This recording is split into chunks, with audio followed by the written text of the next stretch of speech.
નકલી વેબસાઇટ બનાવીને આચરવામાં આવેલા 30 કરોડથી વધુના દેશવ્યાપી કૌભાંડનો પર્દાફાશ થયો છે। માત્ર 12 ધોરણ ભણેલા 3 ઈસમોએ અલગ અલગ આઈડી બનાવ્યા હતા। આ શખ્સો વિવિધ સોશિયલ મીડિયાના માધ્યમથી સસ્તા ભાવની લાલચુ એડ આપી લોકોના નાણાં પડાવી લેતા। ઉલ્લેખનીય છે કે લોકો સસ્તું જોઈને ઓનલાઈન ઓર્ડર કરતા અને નાણાં મળતાની સાથે જ વસ્તુ મોકલવામાં આવતી ન હતી।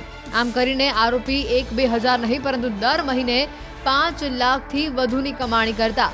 એટલું જ નહીં 30,000ના પગારદારો પણ તેઓએ રાખ્યા હતા। આવી રીતે માત્ર ગુજરાત જ નહીં ગુજરાત બહારના 27 રાજ્યોના લોકોને પણ તેઓએ છેતર્યા હતા।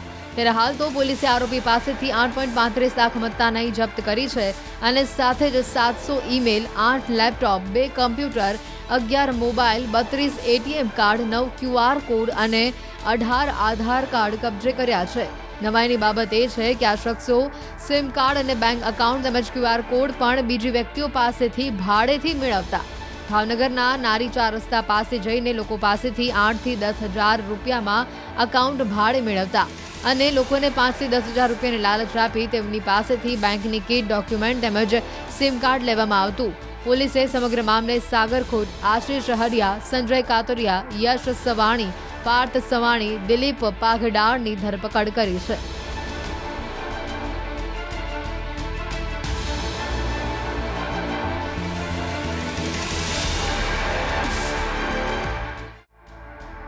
નકલી વેબસાઇટ બનાવીને આચરવામાં આવેલા 30 કરોડથી વધુના દેશવ્યાપી કૌભાંડનો પર્દાફાશ થયો છે। માત્ર 12 ધોરણ ભણેલા 3 ઈસમોએ અલગ અલગ આઈડી બનાવ્યા હતા। આ શખ્સો વિવિધ સોશિયલ મીડિયાના માધ્યમથી સસ્તા ભાવની લાલચુ એડ આપી લોકોના નાણાં પડાવી લેતા। ઉલ્લેખનીય છે કે લોકો સસ્તું જોઈને ઓનલાઈન ઓર્ડર કરતા અને નાણાં મળતાની સાથે જ વસ્તુ મોકલવામાં આવતી ન હતી। આમ કરીને આરોપી 1-2 હજાર નહીં પરંતુ દર મહિને 5 લાખથી વધુની કમાણી કરતા। એટલું જ નહીં 30,000ના પગારદારો પણ તેઓએ રાખ્યા હતા।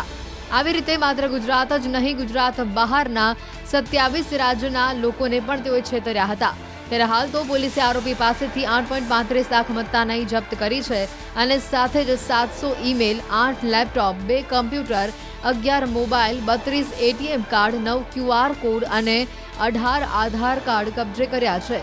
નવાઈની બાબત એ છે કે આ શખ્સો સિમ કાર્ડ અને બેંક એકાઉન્ટ તેમજ QR કોડ પણ બીજી વ્યક્તિઓ પાસેથી ભાડેથી મેળવતા।